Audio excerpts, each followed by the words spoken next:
Muito bem, voltamos a falar direto da página do Jornal Visão Espírita, no YouTube e no Facebook, para mais uma gota de Espiritismo, mais uma gota de O Livro dos Espíritos, livro 4º, capítulo 1º, Penas e Gozos Terrenos.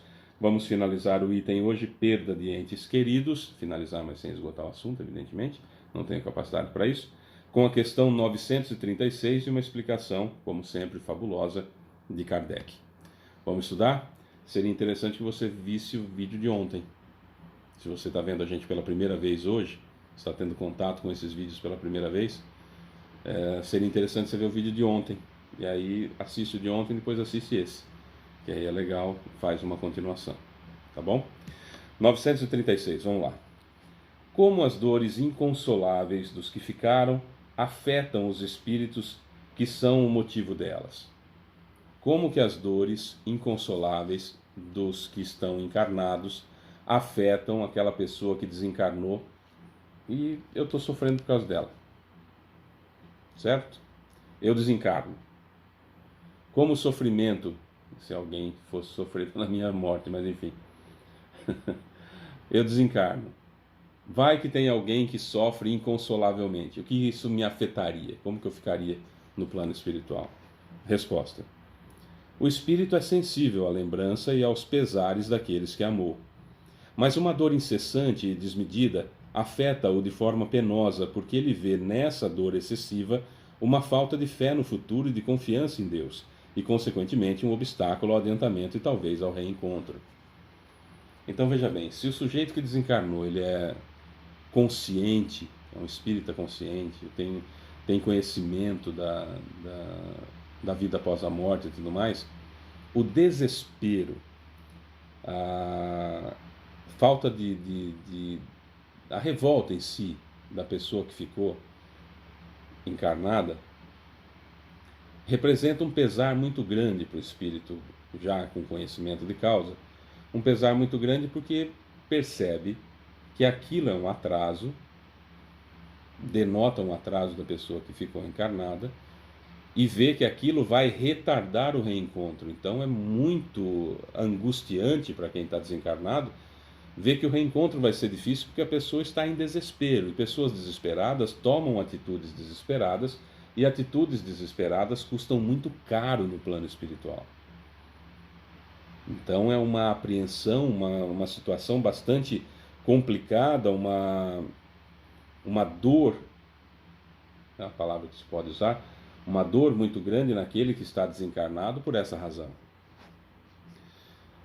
No sujeito que não tem esclarecimento e que não está muito bem no plano espiritual, ele vai receber rajadas de energia gosmenta, de energia pútrida, de energia fétida, que vai grudar no perispírito dele e vai fazer um mal gigantesco para ele, ajudando a deteriorar as feridas que porventura ele possa ter, potencializar demais o sofrimento psicológico que ele está passando, ampliar excessivamente o sofrimento espiritual que ele está passando. Vamos imaginar que eu desencarne e eu vá para o umbral e estou lá num sofrimento muito grande, como o André Luiz, num problema gastrointestinal, um câncer no estômago, então tudo destruído na região do perispírito, do plexo solar, tudo destruído, tudo, né, com aquele pus, com aquela coisa horrorosa, aquelas dores atrozes que eu estou sentindo lá, e há um desespero aqui por parte de alguém que porventura gosta de mim, um desespero pela minha morte, a morte do meu corpo. Eu recebo todas essas energias, então imagina aquela ferida aberta no meu perispírito, recebendo energia pútrida, fétida, gosmenta, aquilo vai inflamando, vou usar esse termo como se fosse na carne, né? Aquilo inflama, piora, aumenta consideravelmente as minhas dores, me perturbam desesperadamente, criando uma nuvem em volta da minha cabeça de pensamentos ruins, de dor, que eu fico naquele círculo vicioso de pensamento, de sofrimento, prestando atenção na dor, de sofrimento, prestando atenção na dor. Então é um mal gigantesco que causa para o espírito que não foi resgatado. Desculpa. Um espírito que não foi resgatado, um espírito que está passando por dificuldade, um espírito que está no umbral, por exemplo. Né? Então, imagina se isso for, por exemplo, para um suicida que está preso ao corpo, que via de regra está preso ao corpo, sentindo a decomposição do corpo no perispírito. E a gente manda tudo isso para ele. O sujeito está desencarnado, está no umbral, e aí eu vou lá desesperado chorar no túmulo dele, no túmulo do corpo dele, e vou chorar lá, e vou ficar desesperado, e vou ficar blasfemando, enfim, aquele sofrimento enorme. Eu atraio o espírito para onde eu acho que ele está, porque ele não tem controle, ele está numa situação difícil. E o umbral é um estado, né, uma dimensão que a gente está, não é um lugar fixo, o umbral. Então eu projeto o sujeito dentro da tumba, dentro do túmulo, onde ele vai sentir a decomposição do corpo no perispírito dele, porque ele vai achar que é ele, vai ficar naquela confusão, e eu vou ficar judiando uma barbaridade dele. Eu vou ficar torturando aquela pessoa que eu teoricamente amo. Percebe? Então, se o sujeito foi resgatado, está na colônia e tudo mais, ele vai sentir, né, vai sentir aquela coisa ruim que vai chegar até ele, vai ficar triste, vai ficar chateado, porque vai, poxa vida, do jeito que está indo, vai demorar ainda mais para a gente se reencontrar e tudo mais. Então é um pesar que a gente vai sentir. Mas está na colônia, está meio que protegido ali, é só não sintonizar, que não é atraído para o túmulo, enfim. Mas perturba uma barbaridade. Mas se o sujeito não foi resgatado, a gente faz muito mal para ele, tortura realmente o espírito, né? Então, o espiritismo ele nos dá a seguinte situação, olha, desculpa. Olha, a Terra para nós é um hospital, uma escola ou uma prisão.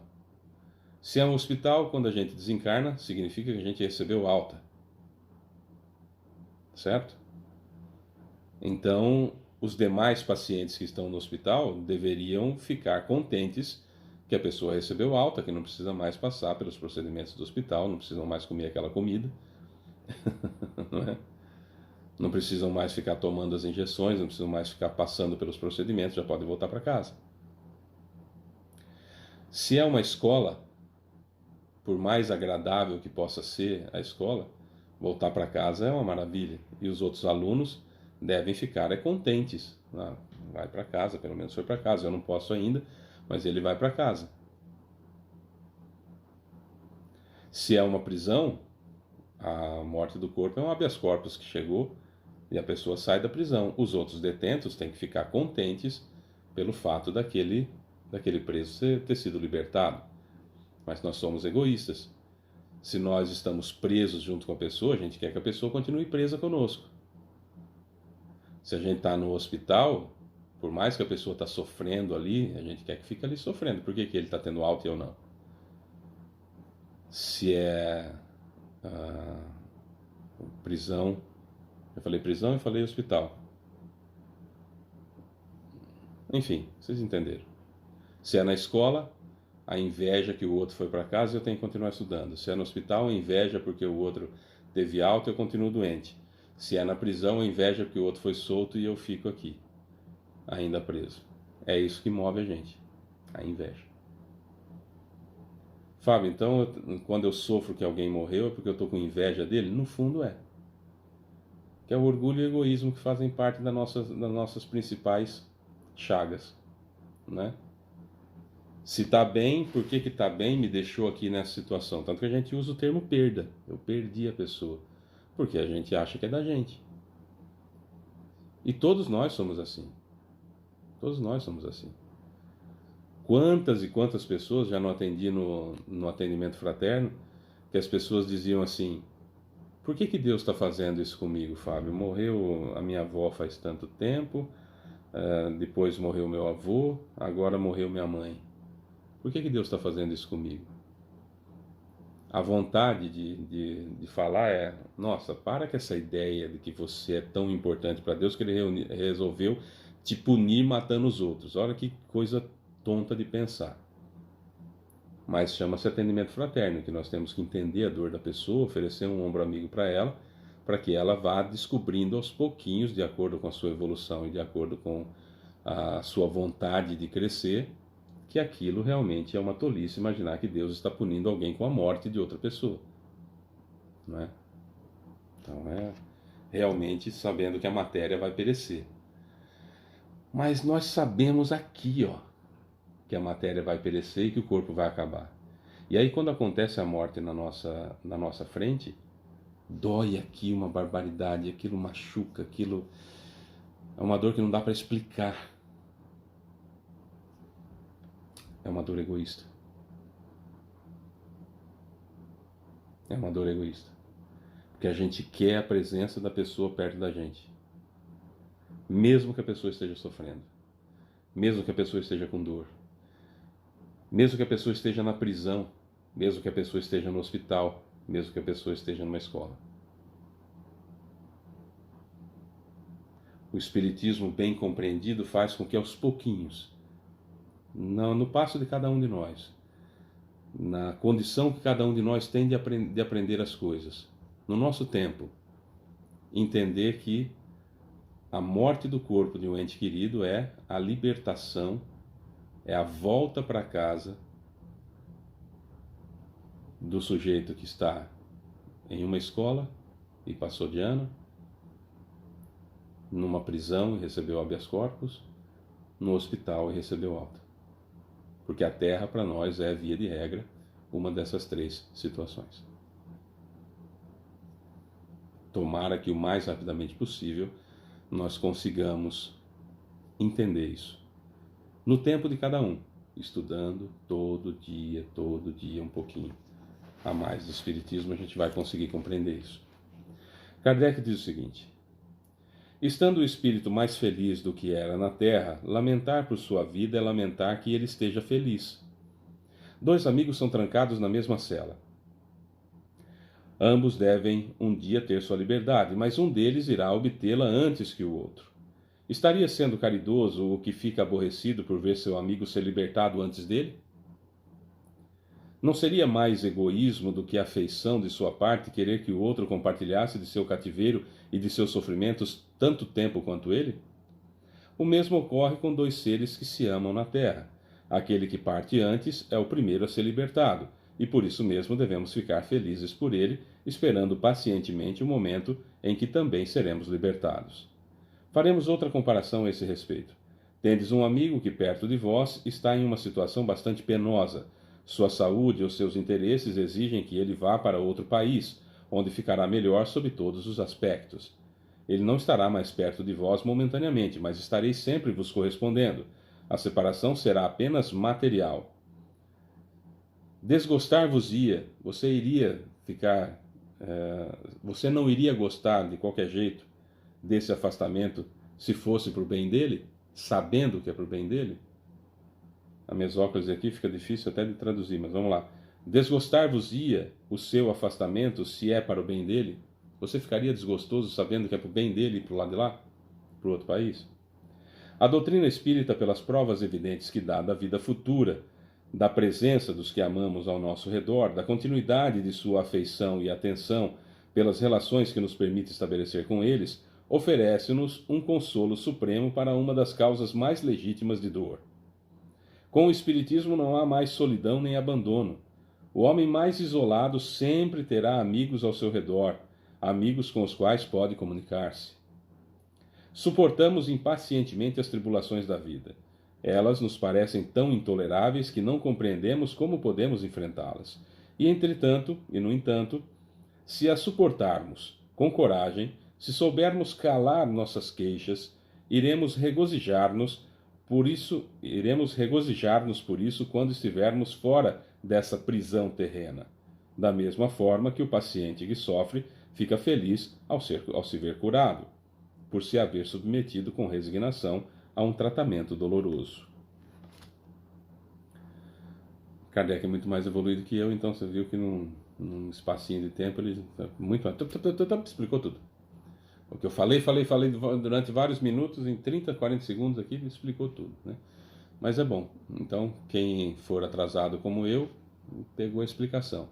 Quem for evoluído como Kardec, tem paciência comigo, que ainda sou atrasado e preciso da explicação, e depois só ratifica a informação com o que eu li aqui de Kardec. Serve para todo mundo, serve para pessoas atrasadas como eu e serve para as pessoas avançadas como Kardec, né? O Livro dos Espíritos tem isso. O Espiritismo é para todo mundo. O Espiritismo não é para meia dúzia, não é para quem é fraco das ideias. Não, o Espiritismo não é para quem quer, é para quem pode. É para quem tem coragem de pensar, para quem tem coragem de ser diferente dos outros, de sair do senso comum, de sair do efeito manada, de pensar por si próprio. É para isso que o Espiritismo existe, que é para que eu pense, para que eu raciocine, para que eu entenda o que está acontecendo. E o que está acontecendo é: eu sou espírito imortal. Fui criado simples e ignorante. Hoje é o dia que eu estou mais evoluído desde que eu fui criado. Hoje é o dia que eu estou mais evoluído desde o dia que eu fui criado. E amanhã vou estar mais evoluído que hoje. E assim sucessivamente, até chegar à perfeição. E que qualquer que seja a dificuldade que eu tenha, vai passar. Qualquer felicidade pela qual eu esteja passando, vai passar. Qualquer dor, qualquer sofrimento que eu esteja passando, vai passar.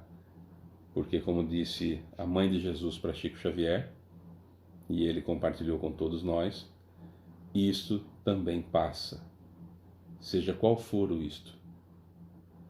Isto pelo que você está passando hoje, também passa. Se você é um pouco mais velho, tem como eu mais de 50 anos, você já vai se lembrar de muitos momentos ruins que passaram, que você se lembra deles. Alguns até que ainda doem quando você se lembra, mas passou. E depois dele, muitos momentos felizes vieram e passaram também. Aproveitemos os momentos felizes, resignemo-nos nos momentos tristes, nos momentos infelizes, que a gente só tem a ganhar. Que isto também passa mais rápido com a minha resignação. Não existe perda de entes queridos. O que existe é uma viagem que alguém fez e que me espera lá. Para breve ou para daqui a um certo tempo. Mas pensa da seguinte forma: daqui 100 anos, ninguém que você conhece vai estar vivo. Então, estaremos todos no plano espiritual e outras pessoas estarão encarnadas aqui, né? Ou seja, ninguém morre de verdade, não há perda. É isso. Sou Fábio Pereira, essa é mais uma gota de Espiritismo. Amanhã nós vamos entrar em um item que eu acho bastante importante também, evidentemente: decepção, ingratidão, afeições rompidas. Mas isso só amanhã. Beijo pra você que fica. Tchau.